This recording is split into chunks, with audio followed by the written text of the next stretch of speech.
Right. It is 8 o'clock on Wednesday, March 24th. I would like to call the Brimfield Township regular meeting to order. Roll call for attendance, please. Hey, all those in attendance, Mike, Yes. Nick, Yes. Sue. Yes. Hey, we have a full board. All right. Because we're virtual, we'll forego the Pledge of Allegiance, but we will have a moment of silence for meditation or prayer before the start of the meeting.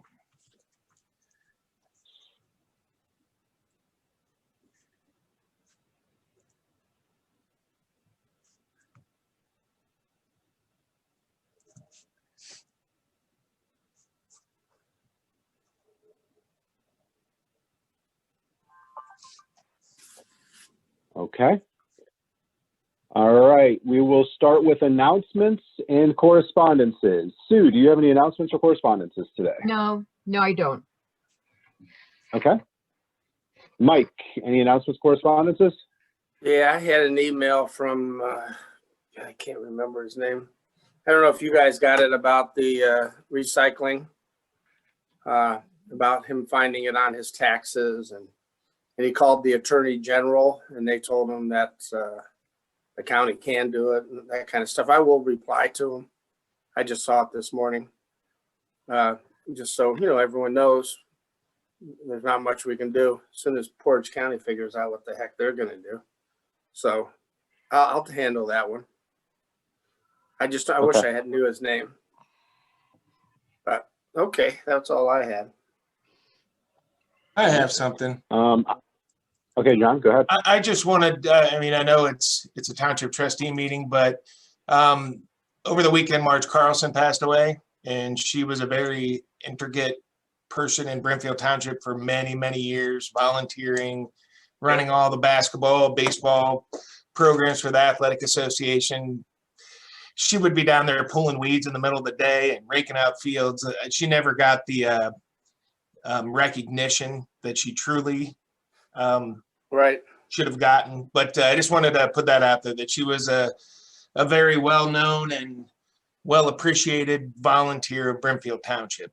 So I just wanted to put that out there. She was an amazing woman, John. She was. Years ago with Marge, she was the president of the Brimfield Parks when Steve Moore was around. She was the one that was really in charge of all that. She did a wonderful job. She was. Back then I worked with Marge on that. She had me volunteering with her. She's a great lady. Yeah, she was. Yeah, I just wanted to make sure that everybody knew that. Thanks, John. Thanks, John, for bringing that up and sharing that with everyone. Okay. All right. Anybody else have announcements or correspondences? I had one. There was a very nice article in the Portager about the parks that quoted me and Mike, that I believe the headline was Lions Park beginning to look more like a park. So that was very nice to see. I saw that. That was funny. Yeah, that was nice. Just we've always known it's been a park. Yeah. But now maybe people are noticing. Yep. Yeah. No, great job. I think I saw that article too. Great job, Mike and Cassie, on that. And it just shows that the work we're putting into Parks and Rec is really worth it. And we're growing the park system, and this is going to allow more places for people to gather. Amen. All right. I don't see any meeting guests today. So meeting minutes. I need a motion to accept the meeting minutes. I have reviewed the minutes and I've signed them. I'm going to make that motion. I did that. I'll second it. Hey, all those in favor? Hey, John. Yes. I wasn't at that one meeting, so should we divide the minutes up? Well, this is the one from the 10th. You weren't here, right? Right. And then we No. had the. Well, then just don't vote. Okay. And then Well, but I can't vote on the. No. The 10th, you were there, Mike. It was the one before that you weren't at. Because I wasn't there on the 10th. That's you right. weren't there That's on the right. 24th. Okay. So we're Mike, only you doing made the the motion 10th. for the meeting minutes for the 10th. Okay. Okay. All right. So all those in favor, Mike, Yes. Nick, Abstain? Sue. Yes. Motion passed. Thank you. John, do we still need a motion then for the February 24th, since I wasn't at the last meeting to pass those meeting minutes Yes, then? we do. The 24th needs to be passed in the minute books. We actually had it signed by everybody, but we need to get it passed. So let's do that one as well. From 2/20. So I'll make a motion to accept the February 24th meeting minutes. And I can second it for discussion. Was that the one where I was gone? Yes. Okay, Yeah, that's so- the one. Yeah, because you were gone 2 meetings ago in Florida, and then I was gone 1 meeting ago in Columbus. Okay. So I can still make the second. Yeah, you just can't vote yes to it. Right. Okay, all those in favor, Mike, Abstain. Nick, Yes? Sue, Yes, motion passed. All right. We should be all caught up with everything. All right. Agenda, I need a motion to accept the agenda. so moved. I'll second it for discussion. Any additions or subtractions to the agenda? I would like to make an addition under admin, new business, letter A as in Adam. It's going to be, stand by, what do we want to call this?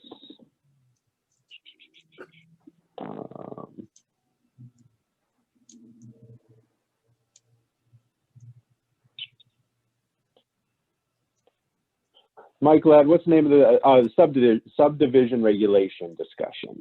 Yeah, so you'd What want to it be is. county's proposed revision to subdivision regulations, and then the trustees opposing letter. Yeah. Just subdivision regulations is what we're going to put it out there as. Portage County proposed subdivision regulations. Okay.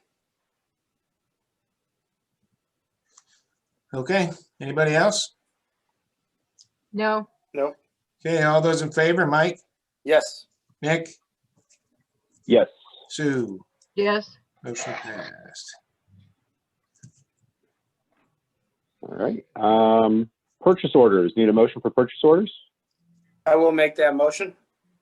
second, Okay, all those in favor, Mike, Yes. Yes. Yes. Sue, yes, motion passed. Warrants. I'm going to make a motion. I've reviewed the warrants and signed them. second, I'll second. Go ahead, Sue. All those in favor, Mike, Yes. Nick, Yes. Sue, yes, motion passed. All right. Public comments or questions? Anything officially submitted in writing that needs to be read into record today? We'll start with Sue. Anything submitted to you? no, Okay. Mike, anything? I haven't had anything. John, anything? I do not. All right. And neither do I. All right. Safety concerns. Safety concerns from anybody? I have none. All right. Hearing none, we'll move into the business portion of our meeting, starting with the police department. Roy, the floor is yours. Thank you, Nick. Appreciate it. Just have a few items for you this morning. I don't have anything under old business. I do have a few items under new business for you. I'm requesting board authorization to process a couple of purchase orders due to the dollar value. The first one is in the amount of $2,738 to Vance's Law Enforcement for 2 taser units. I need board approval for that. All right. I'll make a motion to approve a purchase order in the amount of $2,738 to Vance's Law Enforcement for the purchase of 2 taser units. I'll second that. Okay, all those Are in these favor? are these replacements or are these new units? It's for, actually additional officers? primarily additions, just because with the addition of the new officer, we needed to get another unit and also maintaining one as a spare that we can put into circulation if needed, if we need to send a unit out for repair. Do those seem to hold up pretty good, Roy? Yeah, the department's had them for a number of years, even prior to my arrival back in 15. So They do hold up over time, but like anything, it is a piece of equipment. And from time to time, there may be a unit with a battery power unit or something that needs to be sent in for a repair on it. But overall, the units have held up well. Good, good. Okay, all those in favor, Mike, Yes, Nick, Yes. Sue, Yes, motion passed. Okay, the second item is I need a board approval for another purchase order in the amount of $4,927.87. I'm sorry, and 85 cents.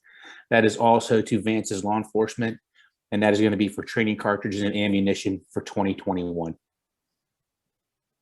All right. I'll make that motion to approve a purchase order in the amount of $4,927.85 to Vance's Law Enforcement for training cartridges and ammunition for 2021. okay. I'll second that. Okay, all those in favor, Mike, Yes, Nick, Yes. Sue, yes, motion passed. Okay, thank you. Just a couple of information items for you. We co-hosted a training workshop yesterday with the Ohio Association of Chiefs of Police and Point Man Leadership. We held this at the Kent State University Hotel and Conference Center. The workshop was on trustworthy leaders, the power of character. We ended up with about 42 attendees, pretty good number from around the state. Some people came from pretty good distance away for that. We had 5 of our staff members in that workshop as well. So just wanted to make the board aware of our partnership with OACP on that training workshop yesterday. One additional item I didn't note on my report for you, but just an informational update, is John Matthews with Accurate Electric is scheduled to come out to the department this evening. We have some LED lights in the Sallyport area that John's going to be replacing. So once that work is done, I'll follow up with John Dalzell and send him over the information on it. That project's only going to cost about $450 relative to NOPEC. So it's relatively small. Okay. And the last item I had was I just wanted to have a brief discussion or maybe clarification piece on our staff COVID-19 protocols. Like the other departments, or primarily fire, we've been symptom testing everybody that comes into work across all 3 shifts. We've been doing that for quite some time.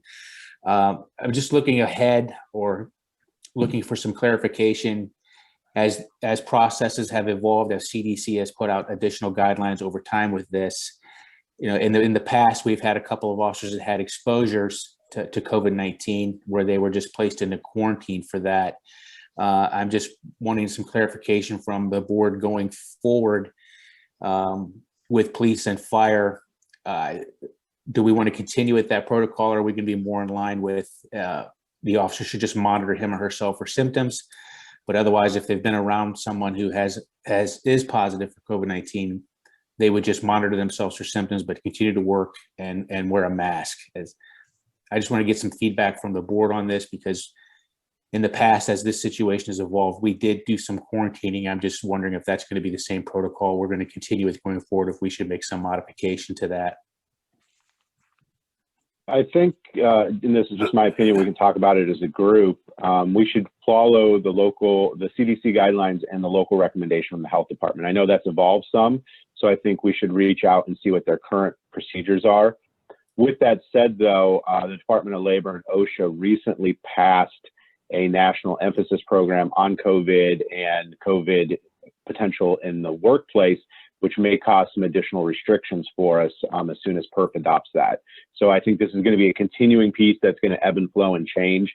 Under the Biden administration, they took a stronger stance on holding workplaces accountable for the COVID-19 and the safety of their employees.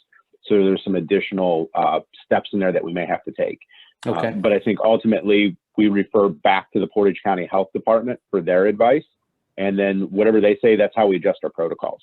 Okay. If we can get them back to work, that's fine. I know most hospitals are doing that. Unless you're actively present and showing signs and symptoms, you're at work. Yeah. And I see police and firefighters as that first line too, being in that same place. Yeah, I see With some of that. said, though, I'm sorry, Nick. we Go just ahead. don't want to go against the health department. Oh, that's okay. I just wanted to say, with that said, I don't want to go against what our local health director has to say, because he's the authority having jurisdiction on the situation. Yeah, I've seen some of the similar guideline language on the CDC site as far as first responders for police and fire, and that considered essential workers, they can just monitor themselves for symptoms and wear masks. would it be okay with the board if I just reached out to Portage County, just to get some clarification on maybe how they're addressing first responders on this? That Or, would be great. Yeah, and then can you follow up with Craig afterwards, so then you and Craig can redraft that COVID policy that we have in place? okay, Then we'll bring that before the board in 2 weeks, and we'll re-adopt the changes that need to be made. But I would continue with the daily self-checks, because I know that was a big piece under the national emphasis program from OSHA and PERP. okay. All right, that's all I had on that particular piece, and that's all I have, unless you have any questions for me. Sounds good. Nope. You guys are doing a great job. How are the officers doing?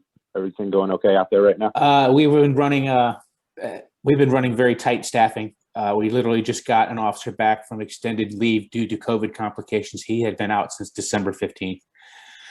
And then with another officer out on family medical leave, our afternoon shift has been running at minimum staffing really for since the first of the year. It's been tight, and we've had some pretty good amount of overtime to do these situations that came up. So we just got an officer back from that COVID complications. He's been released to duty. He was just released earlier this week, so it'll be helpful to get him back. I still have an officer on that same shift out on family medical leave, hopefully for only another week or so.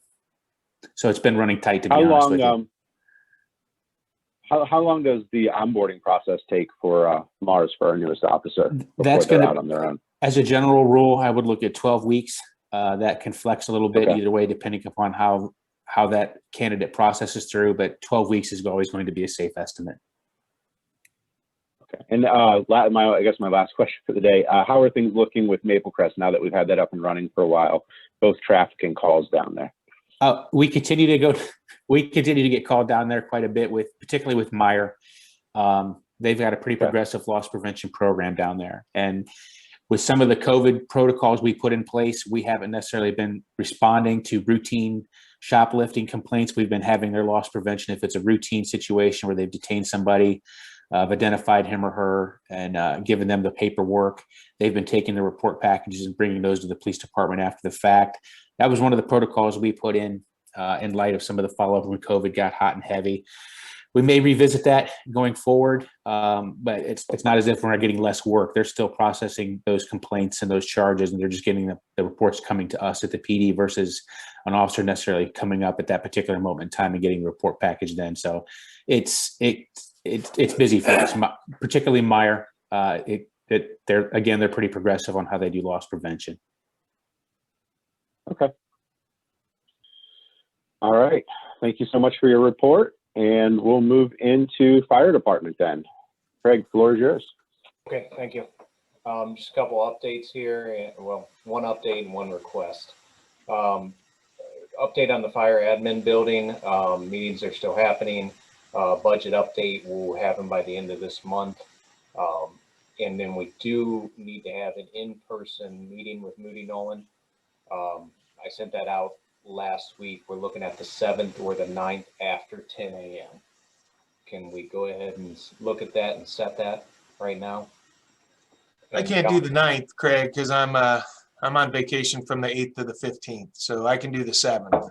Okay, and I would prefer the 7th, but Craig, is that going to be a Zoom meeting or? no, that's an in-person. We'll meet here at the fire station, and so we have the blueprints in front of us, so we can ask questions, stuff like that. So it's an information gathering only meeting. We're not making decisions. I just need to loop you guys in on where we're at. Can we do that? I can do the 7th if we do the afternoon, because we got trustee meeting in the morning. So can we do like a 3 p.m. or a 4 p.m.? Yeah, Mike, Sue, I don't know what works. I'm fine. Any time is fine with me. I'm fine too. I would prefer 3 if we could. 3 o'clock I on the can make 7th. 3 work. 7th at 3 o'clock. And I'll send reminders so we don't. It's just coming down to the point where we need to ask the questions to the architectural firm if you have any. We may sit back and leave in 10 minutes. I don't know, but they want to do this in person, and I do too. Okay. All right. I'll email that out. Next request is to the point at the fire station where I need to hire an additional firefighter paramedic. I'd like to do this in the next few months. The goal with adding one firefighter at a time, and that's what I'm requesting at this point, to eventually get up to 3 firefighters, but one at a time, will help us with the added staffing that we need. I had a conversation with John the other day, and he had kind of said to me, you know, well, what do you have during the day? And it's not the problem during the day. If you come over here right now, I have 6 people sitting here. It's after 4, and weekends I'm running with 2 people. And it's just not, we can't keep up anymore. Over last weekend, we unfortunately had a drowning victim, which we did have enough people on, but if it would have been a Saturday, it would have been really bad. We ran with 2 to 3 people over the weekend, 30 calls, you know. So it's just, we're getting to the point we have to add that kind of staffing. I'm not justifying it to you, but I am justifying it to you to say, you know, things have changed. This is not the old times where, you know, you throw them in an ambulance and you take a blood pressure and take them to hospital. There's so many medications we have to give now, and we just need extra hands for that. With that being said, once I add 1 up to 3, you know, staggered at that point, our minimum staffing will go up to at least have 3 around the clock. It'll reduce my overtime and other things. It'll help the guys. So that's what I'm leaning toward. I've also met with John on the budget. We feel that we're comfortable to do 1 at this point. And I guess what I'm requesting is just kind of let you guys know I'd like to start the process again. Okay. I would like to make that motion, John, Okay. Do we need a motion? to hire. Yeah, if he's to start the hiring process, we would. Right. To start I would just think that when he gets a hire, he comes back to us with it. We have to do that one too. Okay, so He's going to expend dollars now interviewing people and training and doing all that, or testing. So we have to approve that, and then we'll have to approve it when he decides which one he wants. okay. So I need a second. I'll second that. I'll second so we can have a discussion on that. Yeah, please ask any questions. I think I think we know as a township that we're growing, and with growth means we need to grow our departments, both police and fire, as we move forward. Right. You know, it is concerning to me that, you know, when I talked to you, Craig, on Monday morning, that we had 30 calls and 2 officers on duty for the weekend. I mean, that's a lot of stress for 2 people to run over a weekend and be engaged in. So our staffing levels do need to come up, but we have to do it responsibly. And I think that's why I like your approach of let's hire 1, let's get him in, let's get him trained, and then evaluate again, see how our budget's doing, add the next person, and slowly grow this. But I believe that our firefighters deserve this, you know, and I want to see us grow all of our departments to keep up with the needs that we have here. But we're seeing it right now with the fire department, especially with the 2-man minimum. That's just really low, in my opinion, to be able to serve the needs of the size. You add in there that we have that nursing home coming. I think that's just going to stress the system even more. Right, and the weekends are a tough time. You got all these people, especially in the summer, running around. So I see more windows for people to need the services. So Right, and let's be honest. I mean, that's when the guys want to take off their vacation time too. So we're even more short-staffed, you know, in the June, Julys when it's busiest. So we want to get those extra people in. So how long do you think the process will take? Well, I have a list currently, which I want to look at that list that I have, re-interview off of that. If I like someone off of that, I could have someone quicker say I want to throw that list away, which I can, and start over. That's a couple-month process. Okay. Just from a financial perspective, Craig and I had already planned for the hiring of an employee. So that was all built into his budget at the beginning. We just had to play out if everything was working the way we thought it was going to be, and it is. So we did make accommodations for that in his budget. And then Okay. I'll make one more comment. I knock on wood. I don't want to jinx us, but Brimfield as a township is not slowing down. So I feel comfortable that we'll be better tomorrow than we are today with growth. So I can, more JED dollars will come in, things like that. So we'll be okay with that. Craig, if we had, what would a max shift look like then? If nobody was on vacation and you add this additional person to a shift, how many officers would that be? 5. And do we have enough sleeping quarters and beds if all 5 of them are there overnight, or do we need to temporarily do some pieces? So as it plays out, if you had 5 people on a shift, rarely will you have 5 because of vacation days and stuff. I mean, odds of having 4 would be good, which we can sleep for. If we have to do 5, that is why we shut down the meeting room and Cassie's old office. I'll stick them somewhere. So yes, we can make it work. I just want to make sure we have everything in place for once they're onboarded, that they have, we just got to make sure we provide the proper accommodations for them. And I think it just shows even more the need of getting this fire station up and going as fast as possible. They can sleep at Wanda's house. Hey, Greg, I have one question about the building. Yeah. Are they going to do the full construction of the living quarters before they tear down anything on the other side? And this is something we will discuss on April 7th. But yes, the intent is still that the fire station side construction gets completed. We move over there, then they do the old fire side / admin side. Because I wouldn't want them to tear down the admin side in the back till they were done with that, because you still may need it. Right. Okay. No, they're not gonna, well, no, they're not gonna do that. That was a requirement. I'm not living in a trailer for months, you know, because people do that. Stick trailers out there, and I'm not doing that, so. Okay.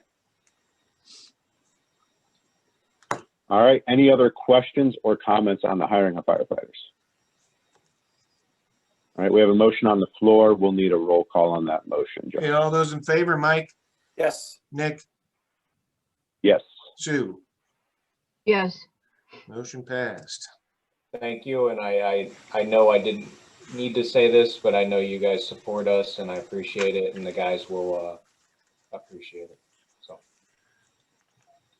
that's How's call volume looking for your staff too? Craig, what's it looking like this year compared to last year? We pretty busy again? it'll be up again. So we've increased the last couple of years, and then the nursing home will bring in another 100 right there. So, you know, that's not Mike Ladd. Do we still have the Green Hills? Is that going to still be assisted? No, Green Hills is just Redwood right now. Okay. So, you know, in the future, they're looking at developing houses. The Pitts family hasn't came out and decided what they're going to do yet. We're actually in talks with them about more cemetery land. So, but no assisted living. No, that one fell through. Wino is not going to do that. Yeah. Good. I can't handle it. Well, what's the build out of the new nursing home? How long? They're starting construction this year. Looks like May or June. Starting construction. And that's all I know with that. Right But how now. long do you guess it'll take to build? Probably a year. About a year? Yeah. Hey, I'm flipping around here real quick, but I know Roy, they ended up renting Kent State. We'll be able to host those things in our new conference room. Yeah, I've made note of that. That's on the radar. That would be really helpful because we can get some free seats for training when we host. Well, if you have any questions on that, I guess you don't really have any. I'm setting it up for that style. There's going to be multiple monitors, you know. Yeah, able to host. that's a positive. Yeah, very much a positive. Roy, are you able to be here on April 7th for that meeting as we talk about it? Because I think your input, especially on the admin side, is important.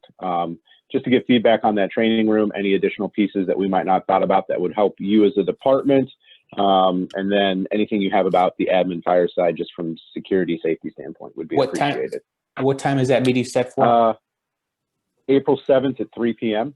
Okay. I'm actually probably not going to be able to make that because of a prior obligation during the day, but I can make a note for Captain Atkins, and he can sit in on that for us. So that would be helpful. Questions? Just throw me an email and we can go from there. I can ask him. Yeah, or if you could stop over with Craig and look at the blueprints and just talk with him too, if you want to, Okay. before the meeting. Okay. I just want to make, because you guys are going to be using it also, so I want to make sure it meets everybody's needs. This is our one chance to get it where we need it to be. Yeah, will do. Thank you. You're Okay, welcome. I don't have anything else for fire. And then as far as administration, I didn't have anything for that either. All right, under admin, I do have one piece. Mike Ladd will probably have you hop in here too at some point. But Portage County has proposed new subdivision regulations. We talked about this about a month ago in our trustee meeting. I think these regulations are really good. It's a step in the right direction to helping us avoid some of the issues that we've had in the past with roads falling apart in developments. There's more accountability, and it allows the townships to be more involved. I personally am very supportive of these regulations, but there's one major hiccup in their plan, and I think it warrants us at least having a voice in this. And I think it changes our support of this because it's a large financial impact on Brimfield Township. The piece that I'm referring to is in the subdivision regulations, they want cash bond only. So if a developer comes in here and they need to put a bond down on their project, they got to front the cash for it. They can't go to bond counsel and get a bond. They actually have to pay cash to the county. The county is going to hold their cash till the project's done and cleared and then give them their money back. The problem with this is we're governed by these subdivision regulations, where areas such as the city of Kent and Streetsboro have their own engineering plans and pieces in place, which means they don't have to follow these. So when a developer comes to Brimfield and says, hey, I want to build ABC manufacturing here, it's going to help our JED, what can you offer us? Because we're looking at other places. And they also are looking in Streetsboro, and Streetsboro says, well, we're not going to make you put $4 million cash bond down. Well, how many developers have an extra $4 million in cash that they can tie up over a multi-year project? So it puts us in an unfair competitive advantage with other municipalities in Portage County. And really, the cash needed for the bond only affects Brimfield at this point, will potentially affect Ritztown here in the near future as they grow too.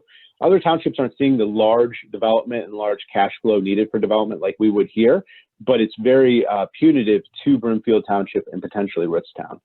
So I have sent to each of you a letter from our attorney that he drafted for us to send to the Board of Commissioners, requesting, giving them an update on our concerns and requesting public information on how they are determining that cash is the only route available to them. Mike Ladd, is there anything you want to add to that? No, I think that was well spoken, Nick.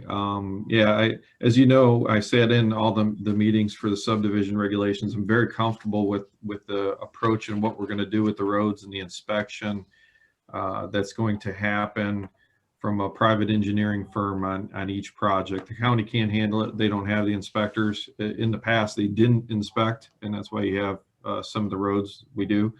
So it's a great idea where we're going to have engineering firms do the inspection for us and then report on us if there's a problem or not, or if there's something, a piece missing, as simple as like under drains. You know, some of our subdivisions don't have them. So it's a great idea, and it's getting on with the times that are current in all the major cities.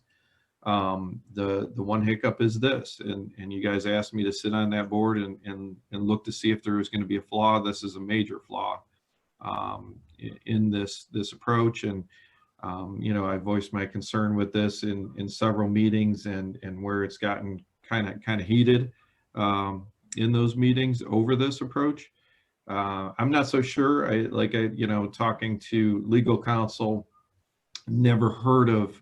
It's impossible for a bond to be bad unless somebody drops the ball and it's the paperwork's wrong or something from the get-go. I'm just not so sure where they're getting that. This letter is that you guys are sending out, and if you approve it, it's a strong stance. And where we sit as Brimfield, as we're the major player in Portage County, bringing in, and most amount of work I see that includes Streetsboro, Kent, Aurora. I don't think anybody's comparing to us right now as far as the amount of projects that are going in, but we don't want to hamper that also, and we want good quality growth and development. And I don't want to hinder who's coming in and who's going to muscle their way in with money. So I think this is a good opportunity to hit this, and I'm full support if they were going to go that approach. I'm full support in the records request and trying to find out what happened in the past that they're using this against. Right. us. I mean, just talking to Dan Dehoff, you know, I realized what obstacles he had trying to come up with that money. And if, Yes. and if he didn't have deeper pockets or connections, that whole project would not have gone through. And I Right. just don't think Mickey Marazzi understands. I mean, we are generating more and more money for Portage County. I mean, they should try to work with us, you know, Right. Yep. my thoughts. Yep, that's a big project. The county has used it and on several occasions. I know Portage Development Board has highlighted this.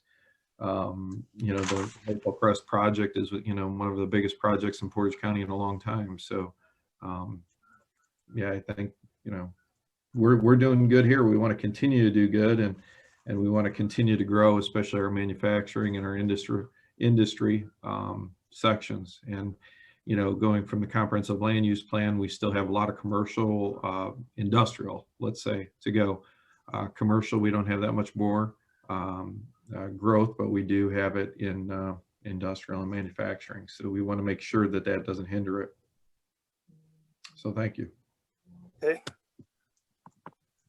All right, so I think we'll need, I'll make a motion to send a letter to the Portage County Commissioners in opposition of this land use plan if they move forward with the cash only bond. I'll second that. Okay.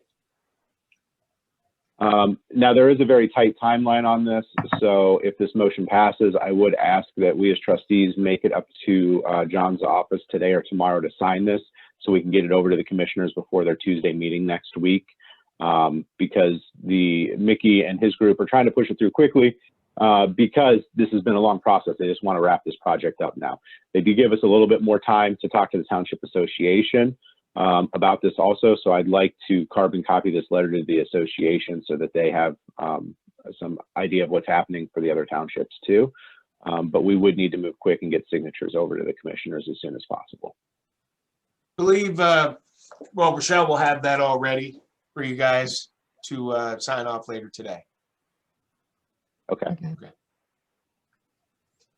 All right. Any further comments or questions about the subdivision regulation proposals? All right. John, can you roll call for us, please? All those in favor, Mike, Yes. Nick, Yes. Sue, Yes, motion passed. Thank you. All right. Anything else under administration? Nope. All right. Hearing none, we'll move to zoning and economic development. Mike Ladd, the floor is yours, sir. Thank you, Nick. So the virtual Board of Zoning Appeals hearing is going to be April 21st at 7 o'clock. The next virtual zoning commission meeting is April the 8th at 7 o'clock. That meeting is where we're going to wrap up our comprehensive land use at that zoning commission, and everything will be forwarded from that point on to the trustees. Todd has sent a draft out. The only section I think that was missing in that draft to you guys was the economic development section, which we're just wrapping up some of those portions. There's a couple outstanding issues. I think it was all detailed what needs to be done for that meeting. So we're moving ahead very, very well. And I want to get that in use as soon as possible. One of the hiccups in that economic development piece was the enterprise zone. You know, I don't know if anybody's aware. I know, Mike, I talked to you about it, and you heard about it years ago. But we do have an enterprise zone that is still valid here. It's from the 80s. It encompasses the whole township. I'm going to be utilizing that enterprise zone on many projects coming forth. It gives us a 10-year, 60% abatement on projects. So we will be utilizing as another tool. So I definitely want to use that. The other 40%, when it comes to these projects, I'm looking and checking with the state checking with attorneys. I'd like to utilize the remaining 40% in TIFs. So if I can do that legally, then I will. We're going to be one of the few communities that can do that. That's going to give us some leverage. So I think that's key. Woolen Engineering is working on the easements right now for the township signs. They do have the locations figured out now, which the elevations would work with the new sign and the stonework. I do need to talk to property owners. I'd like to set up some time and go with them and discuss these new easements that weren't in place before. I just want to make sure we have room for these. And I don't foresee any issues with these property owners, but I still want to talk with them and give them a heads up on what's coming and what they're going to need to sign so that we could get going on these projects. Jiffy Lube was approved by the BZA at the Cascades. They're looking to start in the next couple months. They've been very, very active in getting started. I think that's a good fit for where the land that they're going on. Redwood Apartment Homes are currently grading the site and placing utilities. That was rental homes. I want to make sure that everybody's aware that those are between $1,500 and $2,700 a month. They're high-end rentals. Brimfield Development Company submitted preliminary plans for Talmadge West and Maple Crest. I'm currently doing a site plan review on this, and I have to have the comments back by the regional planning by March 31st. So I'm trying to, there's a lot of detail to these, but I'm trying to spend my time doing these plan reviews for them. It's exciting. We have another, we're going to have potentially a sit-down restaurant over here, as well as a grocery store and some more offices. Comprehensive land use plan, like I said, is to be completed by the end of April. You guys have the draft version, and then our permit year to date is $143,650, and that's pretty good for first 3 months. So that concludes my report. Mike, like we talked about, and I talked with the school board presidents. So for Mike and Sue, the comprehensive land use plan, because this is going to affect everybody in the township, how do you feel about getting feedback from the school board on their opinions or concerns with the comprehensive land use plan as a major stakeholder here? Yeah, I think it's a good idea. We were seeking everybody's involvement when it came time, with the survey. So absolutely we want the school's involvement. They are a major player as far as TIFs are concerned, things of that nature and things coming in. So, and then we don't obviously want to overwhelm the school. So I want them to be aware of the potential growth for residential and how much more residential we will have, which isn't a whole lot. We're at 30% right now, residential, and we don't look to increase that, where it's going to be a major concern for the schools going down the road. But I want everybody to be aware and see the numbers, see where we're at, and go forward. So yeah, it's a good idea. I agree with Nick. We need to keep the schools informed. It'll help them make educated decisions also. So the best we can. So when I talked with Randy about this on the phone, just to kind of see how the school board felt, he said he'd be interested.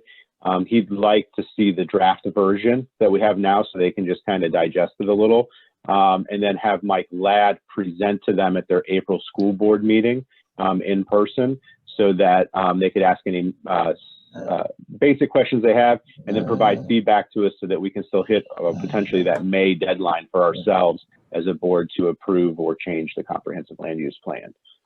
Is everybody comfortable with that? Yes. Okay. All right, Mike, I'll work with you to get this stuff over to them, and then we'll get make sure you're on the agenda for the April meeting. And if you want to bring Todd Peets with you also. Yeah, I'd like to. Yes. Thank you. All right. Any other questions for zoning and economic development? All right. Hearing none, we'll move on to road department. Dave, you're up. Yeah, morning, everybody. Well, let's just hit it hard and fast, I guess. I need to get the board's approval for a resolution of participating in the ODOT road salt contract awarded in 2021. This is a program we've been in every year with ODOT to get a better price on salt for our winter fill and stuff. I'll make that motion. I'll second that motion. Winter is coming. Yeah, I just got done getting our last salt in. Now I'm already working on this. Winter is coming. All those in favor, Mike, Yes. Nick, Yes. Sue. Yes, Okay, motion passed. Alrighty, well, thanks. We're ready for winter again. I need to get the board's approval. Well, I guess, I don't know if it's called approval or not, but right now the county is getting ready to hand us over the Maple Crest Parkway subdivision.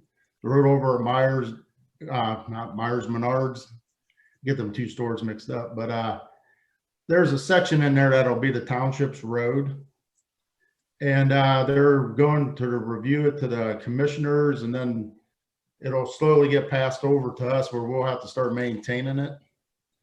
So I need to get signatures on this paper to send it over to the county to okay it for them to move forward with their process. Now, Dave, that road is the one that goes back to the back section? Yes, it's actually the road. It goes straight across from Cascades, the five lane road there. Okay. It goes back to a point like 300 feet short of the culvert pipe it's there, because that's considered a bridge, and that's actually the county's. Okay. So Okay. So it's not the rest of the parking lot and those roads that run horizontal to that, are they? No, this is just a straight shot all the way straight back. Are we ever going to get those roads right there? Or is that going to be part of Menards? And That'll always be part of theirs.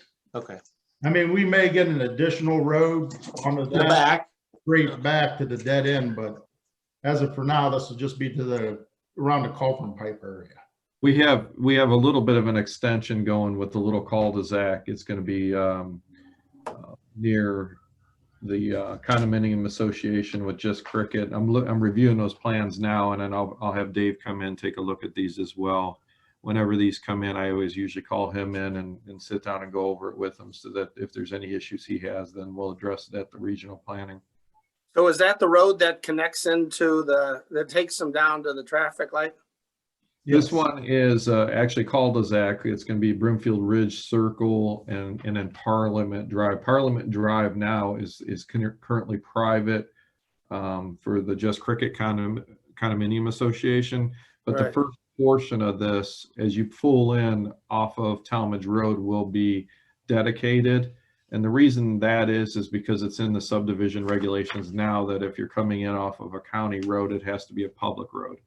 So there's only about 200 foot of it that's going to be actually public as you come in off of Talmadge. Then Just Cricket will be private in there, and then you could turn left or right off of Parliament.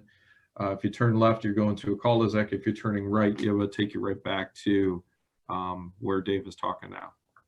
So it'll take you right back to So the main. Dave, this road that the county wants us to accept, is this going to lead further back into the Maple Crest project where there could be future growth of factories or whatever else we see back there, logistics? Yeah, if they go on and build more, we'll get more roads back that direction. So my only concern with accepting the road is what happens during construction when they start bringing in heavy equipment again. Are we going to block that off so they have to come in a back way into that so that then don't destroy a road? Will there be a bond to protect that road? Because the last thing we want is what we have with all of our other developments. The roads just explode from damage in the future. That would probably be something I'd have to talk to the county engineers about. But a lot of times when you do something like that, though, they are making them bond the roads. Just in case something does happen to our road, they take care, a lot of the newer construction stuff, they're making them put in side roads too. You know what I mean? Construction roads. So, okay. We can also, from a safety net, from our standpoint, we could probably videotape and have those shot prior to any construction going in the back. We can videotape those roads, document it, walk it with the contractor and the developer so that everybody's in agreement, and hold them accountable if there's any damages afterwards. Okay. Yeah, I don't mind accepting the road unless it's going to cost us money in the future because we can't protect it in some fashion from growth. Right. Because we know something's coming sooner than later back there. I mean, it's an active spot. Right. Yeah, we have one project. All right. Well, I'll make a motion to accept the road from the Maple Crest development to Brimfield Township. I'll second that. Okay, all those in favor, Mike, Yes. Nick, Yes. Sue.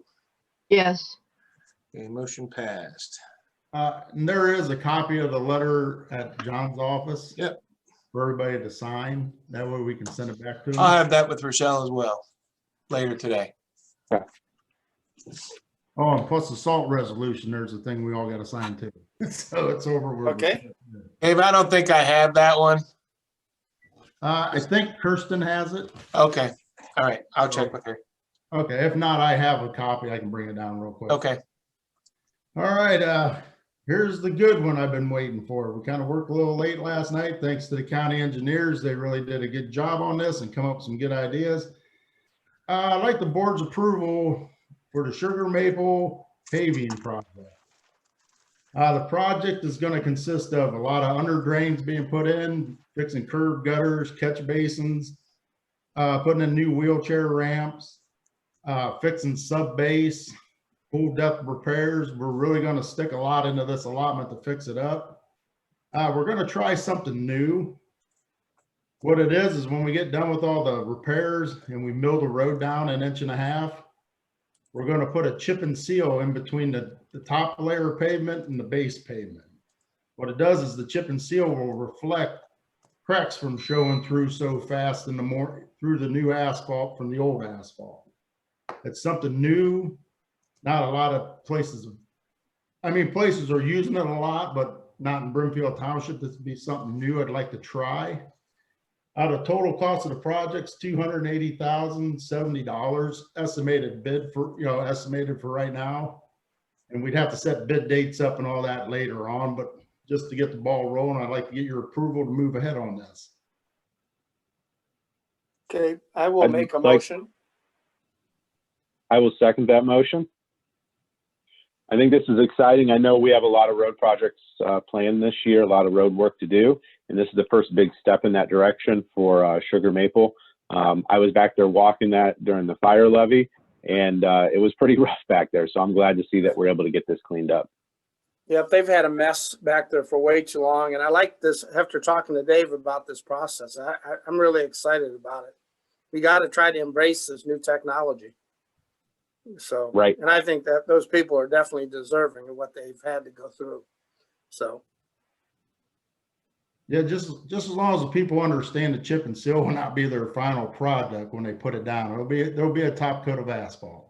well, it might be nice to maybe put a little message together for them. It'll save yourself a lot of hassle, because once those people see the chip and seal, you know what's going to come. Well, I won't, Rochelle get all the calls. Yeah, but I'd still have Michelle. She can get those out. well, we can get an address request over there and just send a little mailer out from you, Dave, if you want to work with Rochelle on that. Or or we can walk it. I don't care. I mean, I need the exercise. Well, I think, I think we could walk it, but I also think a mailer would be nice, just pre-start a construction project too, just a friendly reminder of, hey, from Brimfield Township, we're getting ready to start road construction here. Be aware that it's going to last this day to this date. There isn't a new process with the chip and seal. So they're aware of both the construction and the chip and seal with the final asphalt coat. I think it's a great idea, Mike. We can really keep people informed. Yep, we have to. I think with any road project, it doesn't hurt, let them know what we're doing. At least if they know, it's good. If they don't know, that's when all the questions start. Right.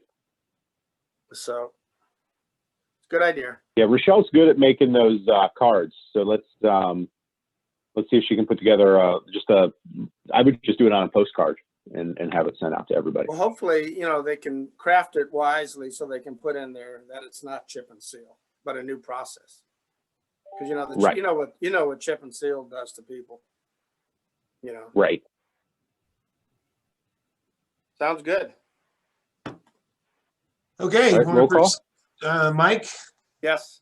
Nick, Yes. Sue? Yes, Okay, motion passed.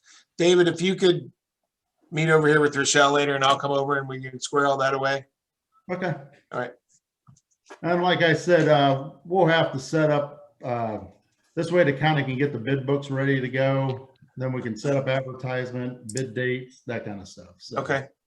and we're gonna try to kind of piggyback with their, like, Rootstown's doing a project, and so is Ravenna Township. So we're all gonna kind of hit the market at the same time to get a better price like we did Pembroke and stuff.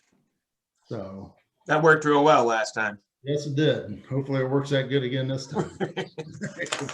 That did save us a little bit of money. Yeah. All right, I guess I'll go into normal stuff then. I ain't done spending yet, but I'm going into normal. We've been doing maintenance on the trucks and equipment right now during when we get rainy days, get all the oil changes, things greased up, ready to go for the summer and spring. On the nice days, we've been ditching and burning areas in the township.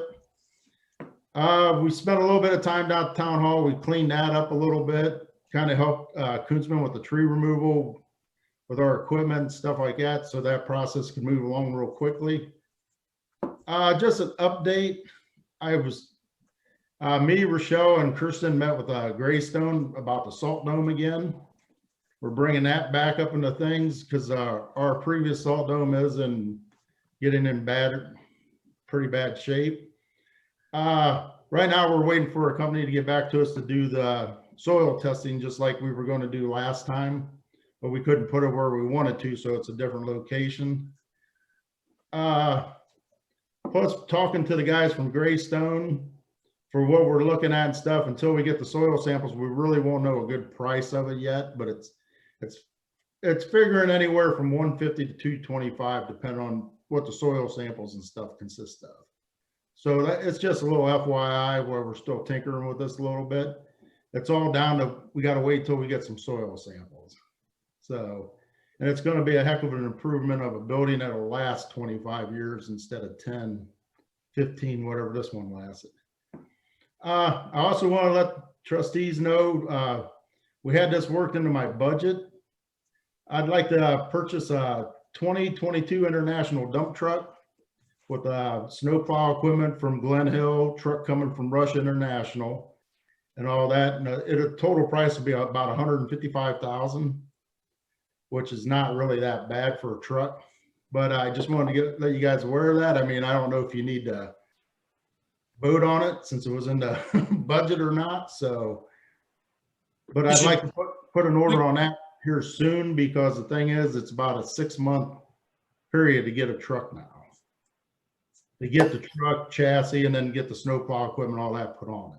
Well, you planned on this, Dave, right? So you and John have already talked about this, so. Yeah, we've already got it in the budget and everything and stuff like that, so. Okay, well, I'm gonna make a motion that we approve your request to start the process to find a truck and purchase one. I mean, is there a dollar figure that you're not gonna exceed?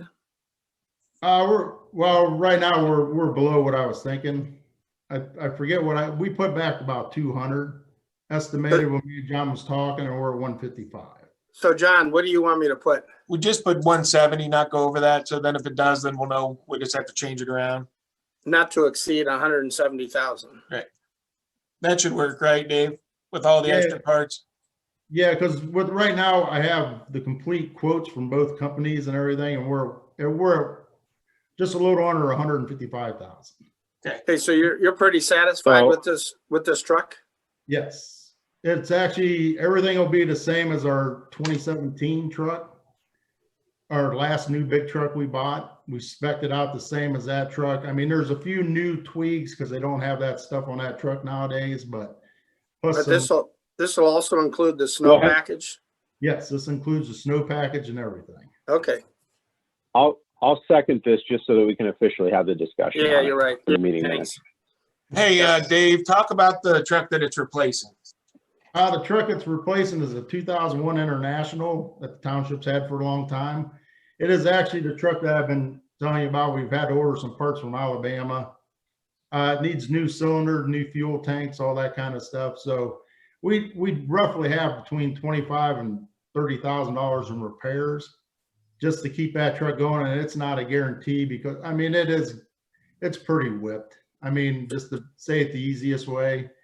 I mean, it'd be nice to have around for a spare truck, just in case something would happen. You have another big truck. I'm not going to just get rid of it once we get it. Just use it as a, how do you say it, like a beater truck. Like if we have big pieces of concrete and stuff like that, we can use it for that aspect. But I don't think it'll make it in our salt season. And with us getting close to getting Cranberry Creek Phase 1 and 2, plus this Myers Menard add-on and stuff, I think we really need to have a good, reliable truck. Well, that one's been our heavy duty truck for the last 20 years. I mean, it's been getting beat for 20 years. Right. It's had 3 new dashes put in it. It's had, the cylinder alone is going to cost between 10 and 15,000 to replace it. So, and I actually had Mark back from the school. He looked at it one day, just kind of looked and gave me some ideas because he's a really, you know, good mechanic. And the fuel tanks are getting to the point where we're going to have to replace them. Like he said, probably before this winter coming up and that kind of stuff. Plus there's a few interlining problems on the motor side of things that'll have to be replaced. So, I mean, it'd be a good spare truck, but not a good everyday truck. Okay. That's the spare. We're not going to repair all that stuff. We're just going to ride it out until it dies. Right. Or if it does get worse, we probably will say one day take it to Edinburgh or something. Okay. But it's just, you hate to say, you like to have a beater truck every now and then, just in case you get into a messy thing, you don't have to take the main trucks to it. Dave, what year is that truck? 2001.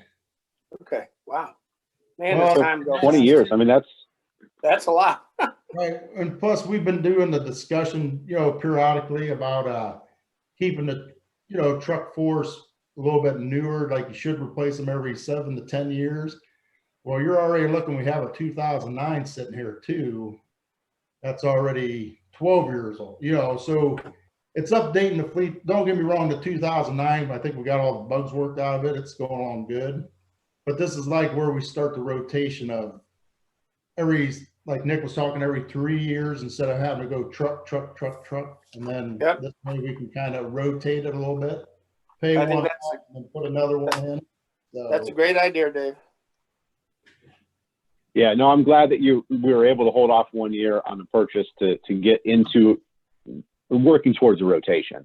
And this will help us financially in the future, just to have that purchase rotation of every couple of years, buying one instead of back to back to back.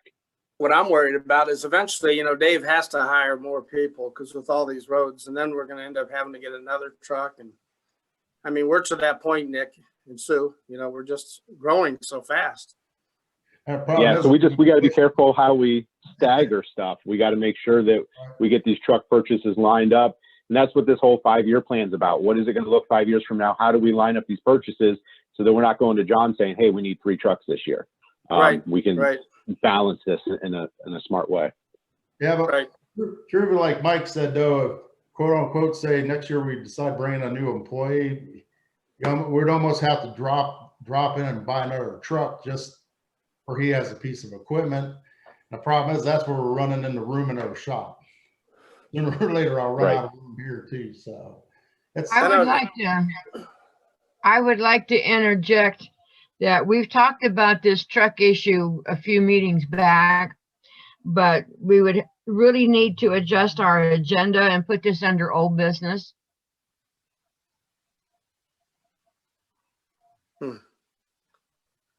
I don't know. Well, I mean, it's not on the agenda anyways, so yeah, we should add it. So I'd like to make a sub motion to add truck purchase under old business road department 1A. I can get a second on that. I'll second. Sue got it. All right, and then roll call, Dave or John. Sorry. All those in favor, Mike? Yes. Nick? Yes. Sue? Yes. Okay, motion passed. Thank you, Sue. So now we still have an open motion on the floor for the purchase. That just added that to the agenda. That's right. Move to approve the purchase of a 2022 international dump truck from Russia at a cost not to exceed $170,000 was Mike's motion and seconded by Nick. All those in favor, Mike? Correct. Yes. Nick? Yes. Sue? yes, Okay, motion passed. All I got is one more thing on the Maple Crest thing does anybody have any complaints like of the timing of the lights for the people going in and out? Have heard any complaints about the timing of the lights with the new? I've heard nothing but no, I compliments. haven't. I've heard compliments. 'cause I they're will so glad say- the lights in. Yeah, the light is great up there, but the other light at the gas station, that is horrible. I was over there. I went and got Starbucks one morning, and I probably sat through 3 light rotations. So you have to make the left-hand turn down at the other end. If you go out by Myers gas station, I sat through 3 light rotations to make a left out of there because the traffic is just so bad. Wow. Well, I can bring that up to James Kirscher when I'm talking to him. We're just wondering on the light singles at Maple Crest, the part we're taking over, because we can adjust, we want to make sure that's adjusted the way we kind of want it for when we do it, having to get that. I didn't know if Roy heard anything or if everything's been going pretty good on that section for him too, or. Yeah, no specific feedback other than the addition of the arrows there was the main safety concern up by the Menards area. I'll agree with Nick that coming out of that one driveway there, that exit backs up significantly because of traffic. And I don't know if there's something they can do with timing there, but when you come down by the Myers gas station during their peak times, you will sit through multiple light cycles coming out of there. And if that's something they can address, great. If not, maybe they can't, but that's a valid point. Okay, I'll bring that up to Jim Kirscher and we'll talk. I'll let him know our concerns on that one, because the problem is with them lights being so tight together, it's kind of hard to get, like he said, they could still tweak them a little bit to try to help things out, but you don't want to tweak one and then ruin both of them, you know what I mean? So, yeah, I'll let him know that, because I'm going to call him after the meeting to talk to him about the proposal we okayed for Maple Crest. So I'll let him know about the other one. And that concludes my report. Thanks, Dave. All right. Any other questions for the road department? All right. Hearing none, we'll move over to Parks and Rec. Cassie, the floor is yours. Good morning, everybody. I have some updates for you. The baseball fields, they came on Friday the 19th and dropped off some more materials. They are almost completed with that project. Hopefully, they were going to try and finish this week. I don't know how that's going to work with the weather, but it's about 85-90% completed. They just need to spread the new materials that they brought down and then drag the field and it'll be done. The fence around Lions Park and the playground equipment, I don't have an update for because the playground equipment is still on order. So I will hopefully have an update on that for you soon. As far as park grants, I am working on the Pet Safe grant for the dog park, which is a $5,000 dog park renovation grant. I'm currently gathering letters of support from civic leaders and local businesses and organizations. So if you're interested, I know I already contacted Mike about writing a letter of support because I know you were a big supporter of the original project. So if you're interested or know anybody that would maybe be interested in writing a letter of support, that would be awesome. I'm also going to be getting some quotes for new fencing and equipment just to see what that $5,000 would get us to help me write my proposal. And this grant opens up on May 1st. Okay, just a question. Because I'm going to work on this letter. Are we expanding it any, or are we just in the same footprint? No, we're going to try and stay in the same footprint. My goal, I'm going to see what it's going to cost for different types of fencing material. I know Dave and I had discussed getting like plastic coated chain link fence and then a chain link gate. I think that would just be a safer option than what we have now. We have kind of that chicken wire fencing that's already starting to rust. And if that wire gets broken, it creates sharp edges. I think if we got a nice black or green plastic coated chain link, I think it would look really nice over there and be pretty low maintenance. Okay, So, well, I'll try to get that done by tonight and get it to you tomorrow. Sure, sounds great. Playground equipment I discussed is on order. They're making those pieces for us, so it might take a while for those to come in. Trail expansion and updates with markers. The trail markers and the vinyl decals are here. I spoke with Dave yesterday. Him and I are going to go out and talk about the areas that we're going to reroute in the near future, and we will then install the new markers once we've decided where they're going to go. Can you let me know when you're going to meet? And if I can make it, I'd love to walk with you. Yeah, You and it's Dave. beautiful. It's beautiful out right now. Lots of animals out, so great time to walk. For new business parks programs, Sue and I have been talking about doing a parks cleanup / dumpster event. She was able to get the scrap dumpster from Hazel Street once again for scrap metals.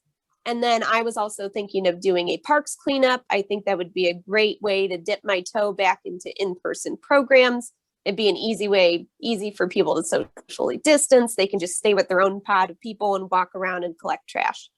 So we were looking at a date of May 8th for this. And then I was thinking of doing a park cleanup at Lions Park and Cranberry Creek. I would need to coordinate with Dave though on how picking up the bags of trash would be. I don't think we'd have too many bags of trash, but Cranberry Creek is always unfortunately full of trash because that trash blows over from the apartments across the way. Right. And then that trash blows down the sledding hill into the ditch and everything. So that's really a point of concern for me. So I am also working on Touch a Truck. Touch a Truck will be Saturday, June 19th from 11 to 2 at Lions Park. Well, just to back up, do you need a motion for May 8th? Yes. Do I need one? I think you do. Okay. Yeah, for Yes. events we should. Okay, Okay. I'm gonna make a motion for that we have a parks cleanup for Cranberry and Lions Park on May 8th. Time to I'll be second announced. that for discussion. I think it's a great idea. And that would be from, that would be from 9 o'clock in the morning until 4 o'clock. Unders to maybe do a tire pickup. So we're trying to coordinate something there. Don't know if it'll happen, but we're certainly going to check it out and see if we can find somebody that would come and donate it for a tax write-off. They bring a unit and we could fill it up with old tires. I know Dave's got some down at the garage he'd like to get rid of. So we'll be checking. Well, I would also check with Portage County Recycling. They used to run these tire pickups. Our community's still paying into that program. So we should be trying to get as many benefits as we can out of that. I'd reach out to them to see if they're still running that tire pickup I'll program. give Steiner a call. All right. What was the time of that again?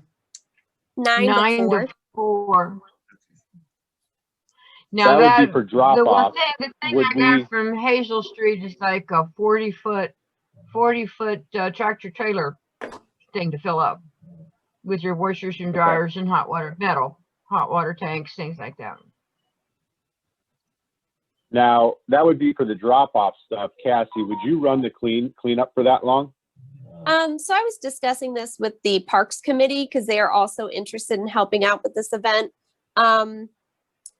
Probably not for that long, but maybe like a 4-hour time period, maybe like 10 to 2, I think we had discussed. Okay.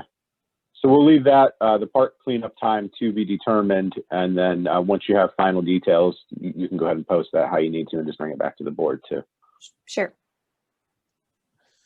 Okay, all those in favor, Mike, Yes. Nick, Yes. Sue. Yes. Okay, motion passed. All right. And then I've been working on Touch a Truck as well. Last meeting, we had discussed having Touch a Truck. And it's going to happen Saturday, June 19th, 11 to 2 at Lions Park. 11 a.m. to 2 p.m. Yes. And that date again? Saturday, June 19th. Okay. Are we going to stick with Touch a Truck, or are we going to kind of play with the name a little bit this year because of COVID and call it View a Truck? Yeah, I've been going back and forth on that. It's so hard to tell. I don't really know what things are going to look at like at that point. Hopefully, I mean, all mandates could be lifted by then. It might be better just to go on the safer route and say just view a truck, because safer is always better. Right. Can we also make sure, well, actually, first, I'll make a motion for Touch a Truck on June 19th from 11 a.m. to 2 p.m. so that we can discuss it. I'll need You're a making second. a motion and I will second it. So I think we need to just be in contact with the Portage County Health Department as we do this, just making them aware because of COVID. But I would hope that we could have each of our departments present for this too. Worst case, at least we're getting fire trucks, police cruisers, road truck equipment down there. So Roy, does that work for your staff? Do you think we could work on being able to get a cruiser or two down there? Yeah, I've already communicated that with our staff, and then we reached out to Metro SWAT to see if we could reserve one of the tactical vehicles to bring down for that day as well. So whether we touch it or whether review it, you know, we'll have some vehicles down there and set up our canopy and have some items to hand out to residents as well. Can we have your auxiliary staff there for this event too, just to help with traffic control, be it cars or people, depending on the regulations that we have in place? Yeah, I could reach out to them. So it'd be, I'll have regular officers, and I can reach out to Denny or John, see if one or both of them would be available too. So yeah, I can do that. Okay. Thank you. And Dave, can we put that on your calendar too for your staff? Yeah, we're good.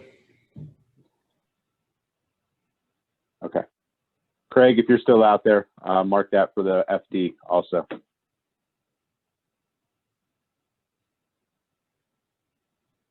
He might have to go out on a call. Okay. Cassie, are we going to have food trucks for this event too? Is that what we're working towards?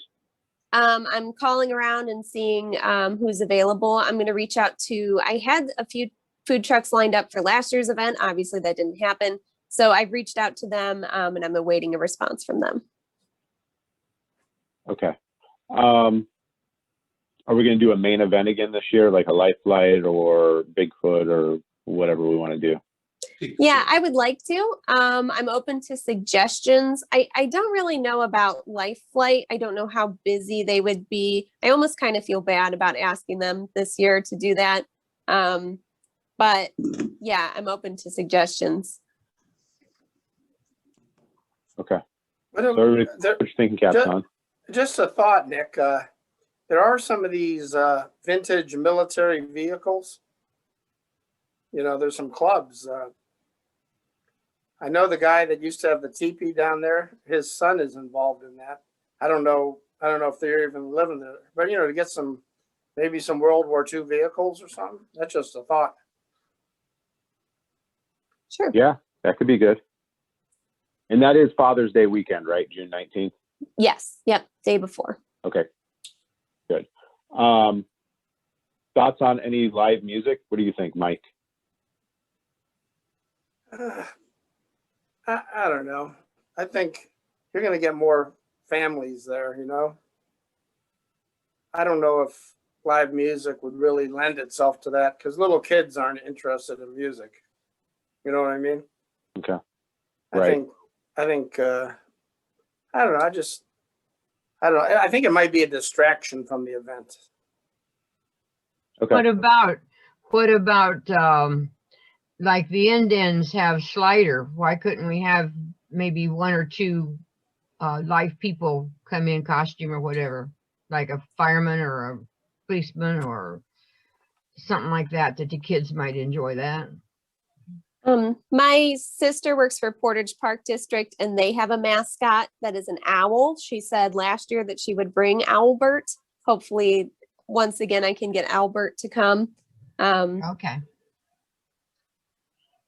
Can we also work with Lowe's again or Menards to do those kid build projects? Even if we don't build them, we can send them home. Because the whole idea was to create events for fathers to do with their kids for Father's Day weekend, kind of that memory point that they can come back to. I think they did birdhouses or something before with the Lions Club. I don't know how we could build that together, but some type of craft project for them. Sure. Okay. All right.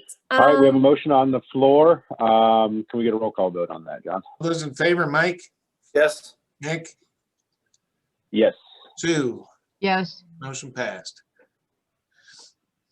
Okay. My next topic, I wanted to have a discussion about a tentative reopening of all facilities for June 1st. I just kind of wanted to put that out there. I went to the Ohio Parks and Recreation Association directors meeting, or virtually attended, last week. And a lot of other organizations seemed like that's the date that they were aiming for. So I just kind of wanted to put it out there, providing that everything with COVID goes well. A tentative reopening of all facilities except for maybe the gazebo due to the work being done at the town hall. Yeah, you know my opinion. Open them up as long I as it think goes. At you know? least the pavilions would be fine. I don't know about the community center. And then with some of the projects we'll be doing at the community center with the NOPEC grant as well, we might have to push it back a little bit, but I know, but just so it'd be nice if they could start using the community center in July, August. I mean, we have such an asset. Well, let me pose a question related to the community center then, and this is going to be for Roy. If we open that up to rentals and we got weddings with alcohol, how do you feel about staffing an officer down there?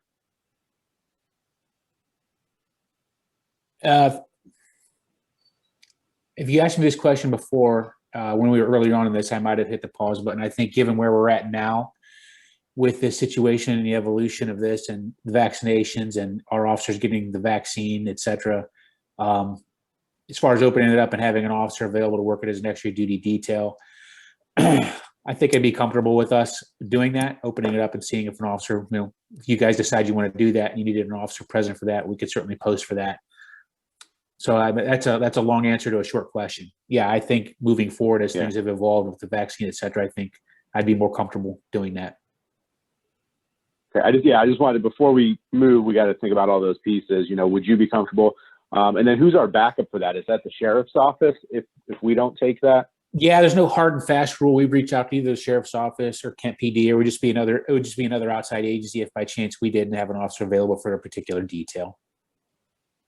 Do you think before we open the community center, at least to alcohol rentals, should we at least reach out to the sheriff's department to see how they feel about staffing those type of events too, to make sure that at least we have a backup? Because I would hate to rent something and then not be able to follow our rules that we put in place.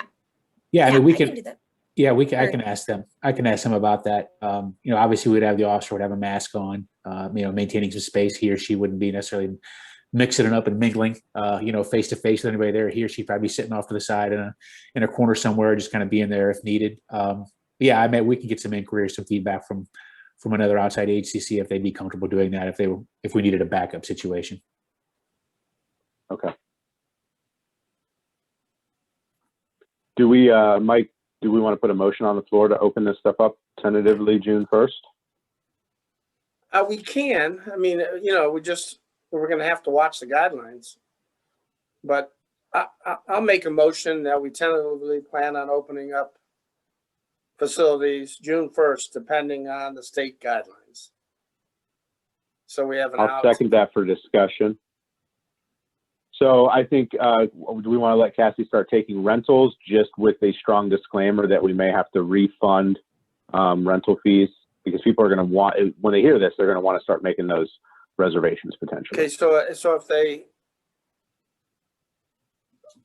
it's so hard to tell, Nick, I mean, do we allow the shelters to open first and then maybe give a 30-day window for the community center?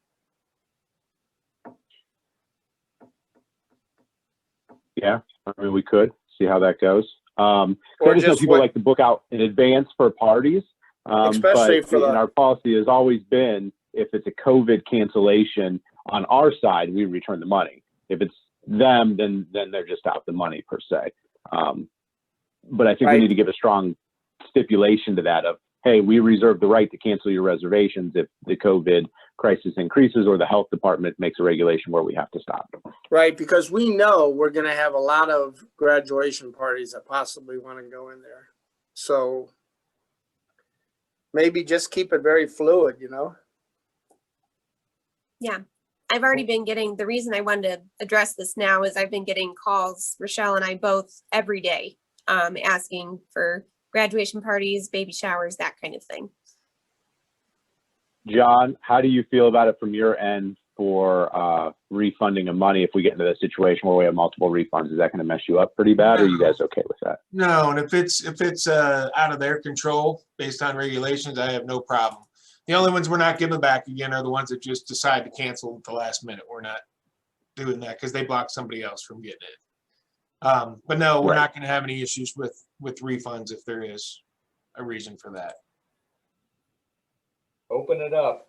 I say we open it up to reservations. Cassie, prepare. Your phone's probably going to start ringing in about 5 minutes. But just with that stipulation of we may have to cancel if the restrictions are there. Okay, sounds good to me. Okay, all those in favor, Mike, Yes. Nick, Yes. Sue. Yes. Okay, we're open up again for June 1st and beyond.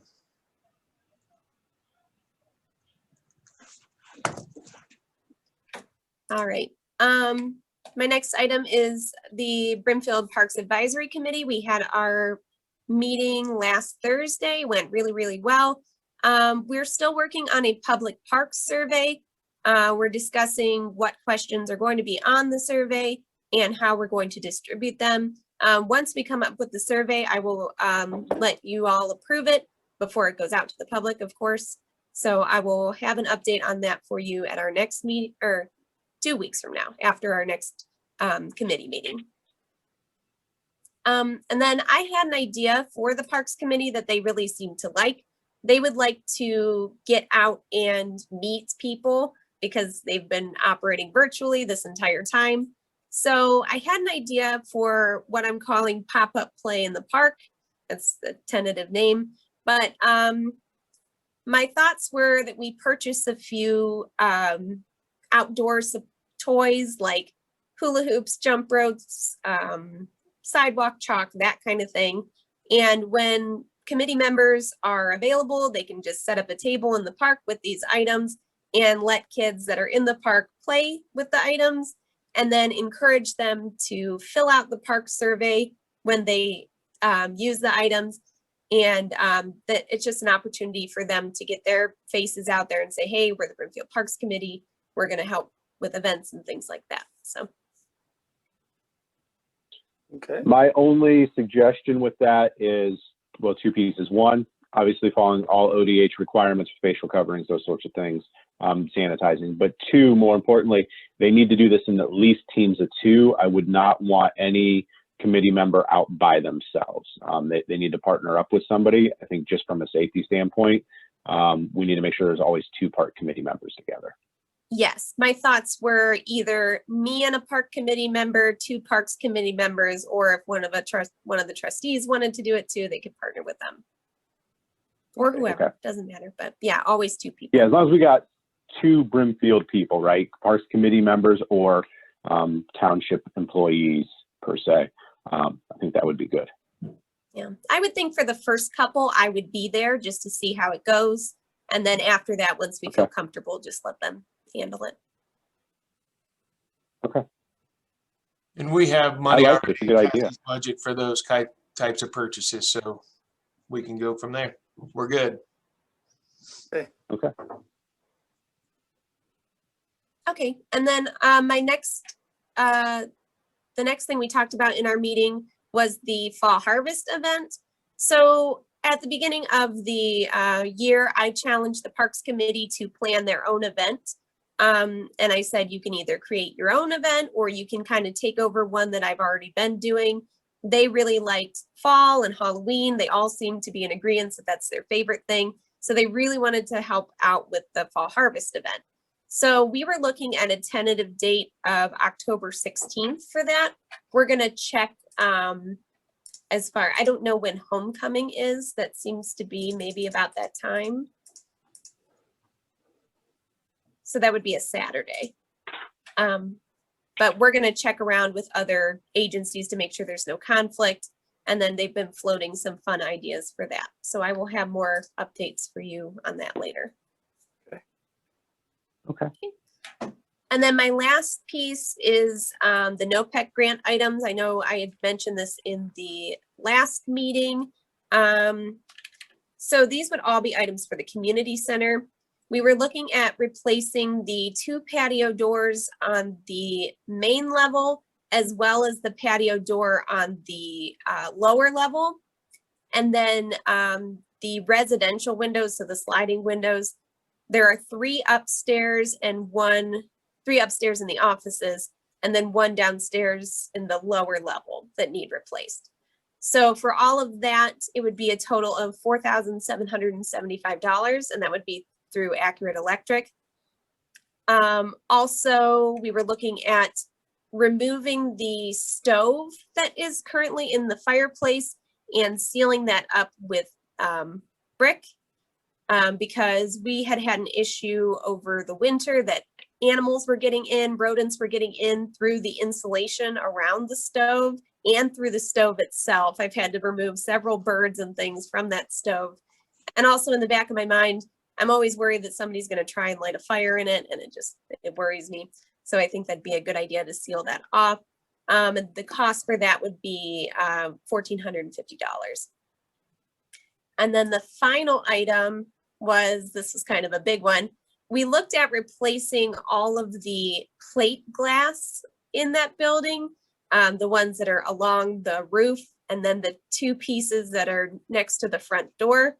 I got 3 quotes for that, and the best quote that I received was from First Glass in Stowe for $8,000. So I just wanted to bring that up for discussion. And why do you want to replace those windows? I know John had challenged me to look for some projects to spend some of the snowpack money. It's becoming So that a was kind of challenge a a little want. bit, Mike, to find projects that fit within the protocols there. So. Yeah, hey, John, I mean, just a quick follow-up on that. I know we talked about this before. Huh? I did have that sign company, GDI came out with that sign company last week. I met with him at the PD, and he was going to generate a couple of different quotes on an LED style sign there. I think he's going to send that to Rochelle directly and then CC me. But just a FYI, they did follow up on that piece. I don't have the numbers, but he said he would be sending those out. Okay. Just what FYI. we're doing with that, just so everybody knows, we're putting all those together on a list, all the projected costs to figure out which ones all fit in, and then we'll come back to you guys and tell you which ones we want to do. So it looks like right now we might get them all put in there. What's the total cost though of the grant? How much do we have in that grant? $28,000. And this is just my opinion, but I'll toss it out. The glass sounds like a good idea, but before that, I would rather see us get a generator down there for that community center over the glass, because that's going to become our meeting place for the next 2 years at least, and it becomes a secondary meeting place in the event of an emergency. And we have no way to power that. That's already on the list. Okay. Well, I have a question. I just want to make sure that we're getting secondary power to run that whole facility in the event of a power outage. Well, the generators would be before the windows, the glass, the glass windows. I have a question about the replacement window. Would this be an energy efficient type of a window, whereas the glass that's in there now, probably it's been in there for so many years, it probably doesn't have any of those features? Right. Yes. Yeah, this would be a thicker glass. And those windows are original to the house, so 1975. So it'd be a thicker insulated glass. Okay. All right. That helps me justify it better. Well, and that guideline that we're going by that NOPEC put out there is all the requirements. All these are going to fit within their energy efficient requirements. So. Do we think that this grant money will be provided in 2022 as well? Yes. I'm assuming it's been out there for the last 4 years, 5 years. It's just part of their conglomerate and what's left over to give back to the community. So yeah, I don't know how much it's going to be, but I would bet big time we're going to get it again. And we're going to get it for the foreseeable future as well. Right. So, okay, so do we need to make a motion on that? Not yet, because I want to get the whole list together. Okay. So you guys will then, you already passed the NOPEC grant amount that we were going to get. But when we get all these things calculated on the total price, we'll come back with you and say, this is what we're going to spend NOPEC money on this year. And then you'll pass a motion to do that, or a resolution. Okay. Roy, do you have another project that you're thinking? Because I know you're asking about money for next year. Because I mean, I want to spend the money, but I want to spend it on, you know, priorities. Let's look at what's most important for the community. Yeah, actually there was. I know we had talked about this before, and we had brainstormed a couple ideas, but since that time I had some further follow-up with our staff. And actually I have a heating and cooling issue in the building back in our temporary holding facility area where we hold prisoners and also do processing. There's an issue back there that's going to need to be addressed because that literally gets cold enough to hang meat in as a freezer. And I think there's an issue relative to heating and cooling that NOPEC grants could potentially address. That's why I asked about going into 2022. It's something we should probably put on the radar because it's cold enough back there that it's honestly physically uncomfortable. So it's something we probably need to put on our radar. That's why I asked about the carryover. Can you get a proposal for that as well? All we're doing, Roy, is put them on the list now to see what fits in. Yeah. And then if I think the heating and cooling issue would be more than the sign, or that we put that up ahead of it. But I would agree. I can reach out to Safco, which I think who we utilized in the past. He did the project in our lobby. Did that about a year or so ago. So that would be my reach out. I can contact him today and see if we can arrange to get some feedback on that piece. okay, that's why we were putting the list together to figure out what all the things were, and then we'll pick and choose which ones we're going to do that fit into the budget. Sure. Hey, Roy. Yeah. Safco, yeah, just call Mitch because that's who our service contract's through. But do you know is your department zoned? Did they zone the heating? I don't know the answer to that off the top of my head. Because they might be able to zone that and fix your problem real quick. Maybe. That's something he could answer that. Yeah. So Yeah, okay. I'll reach out to him. I'll reach out to him today. All right, sounds good.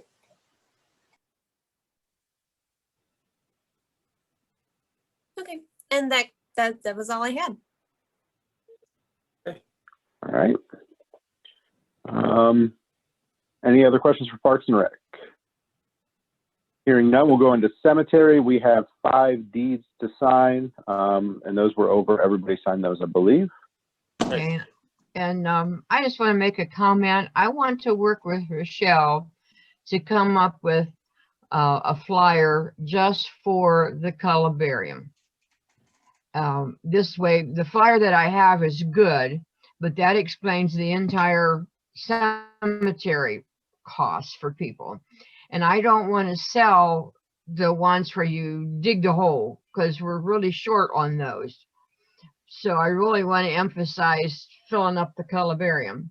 And I think if I had just a blurb by itself to explain that would give me more input to people to maybe move that along a little bit faster. She's very good at that, Sue. So just She give her a buzz and let her know what you want. She'll usually a day she'll be done with She's it. doing a great job over there. She really is. Yeah, there's no problem with that at all. All right. Anything else under cemetery? No. Hearing none, we'll go into fiscal. Any updates, John, for us? I know we got audit going on right now. Yeah, that's our normal audit. Both James and Stephen are here. They're going to be here for a few weeks. They're doing the end of 19, and then they're going to start in 20. But because of COVID stuff, they did not finish 19.